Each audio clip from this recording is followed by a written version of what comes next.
Hello all, my name is Andrea Santini and today I will be presenting on the EDIS article titled Goji Berry, a novel nutraceutical superfruit for Florida master gardeners, written by Yuji Jiao and Guodong Liu. This article focuses on the existing uses and growing methods for the goji berry and proposes how and why it would be beneficial to adopt this plant in North and Central Florida. First, some history about the plant.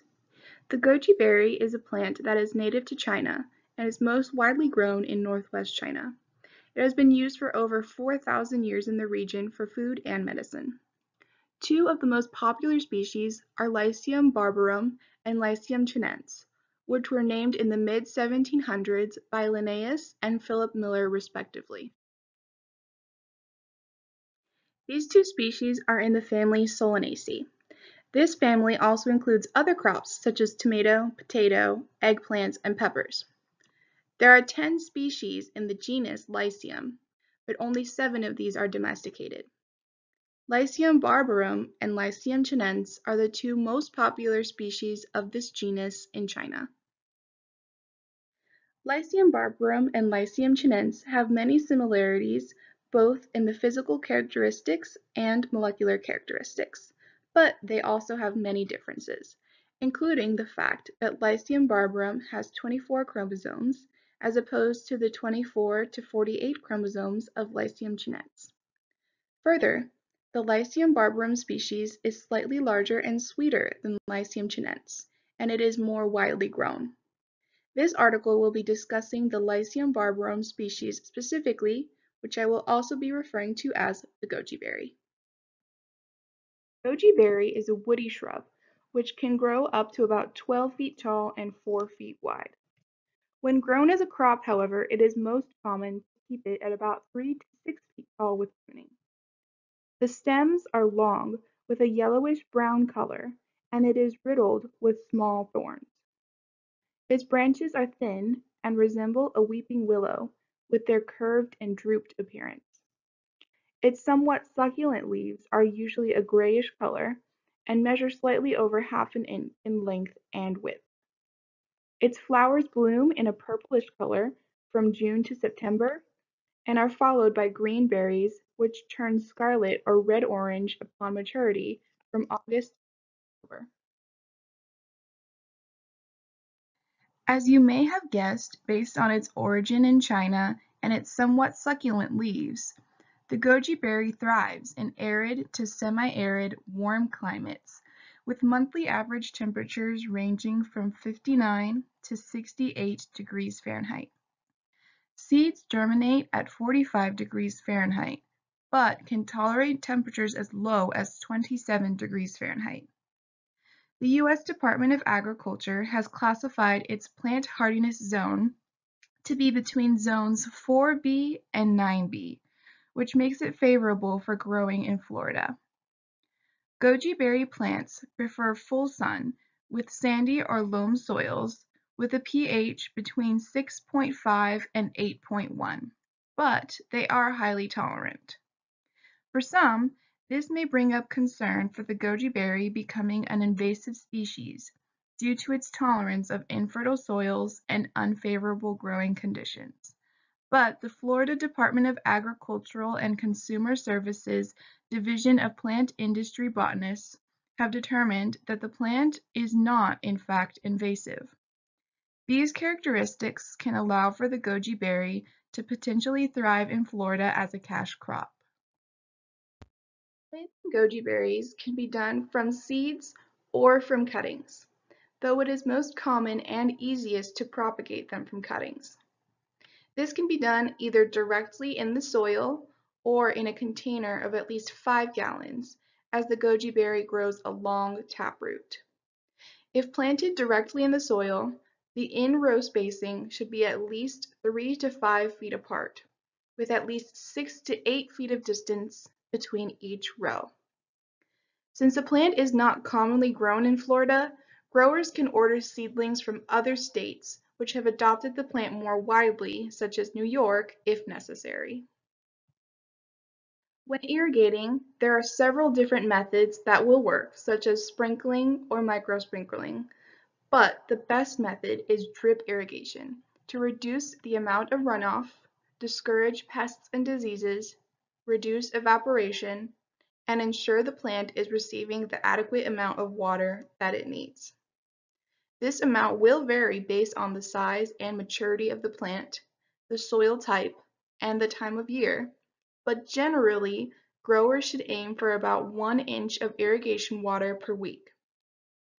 This plant is susceptible to waterlogging, so growers should avoid planting it in an area that is not well drained or in lowlands. For the most accurate irrigation amount in a specific area, consult the historical evapotranspiration records, which can be found at local weather stations. Since goji berries are in the same family as tomato, they have similar needs for fertilization, such as a target pH of 6.5 and 200 pounds of nitrogen per acre. Guidelines for other crops in the Solanaceae family are likely to work as well.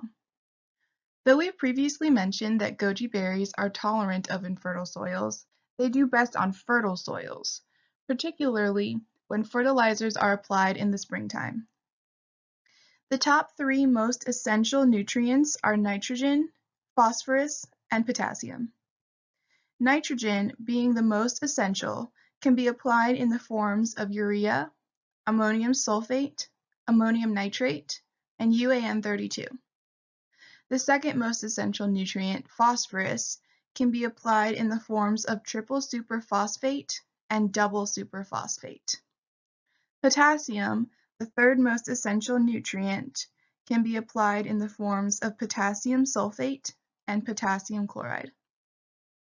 In any case, organic materials and compost can be added to sandy or loam soils to help retain moisture, reduce the need for chemical fertilizers, and increase nutrient absorption.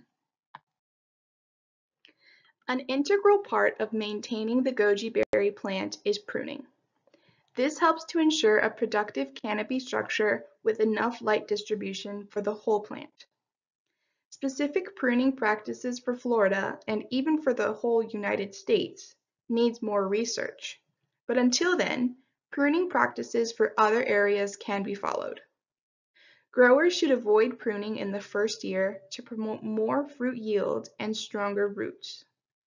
By the second year, the plant should be pruned to a single main stem by leaving the largest and healthiest stem to grow and pruning all others to 0 to 12 inches above the ground.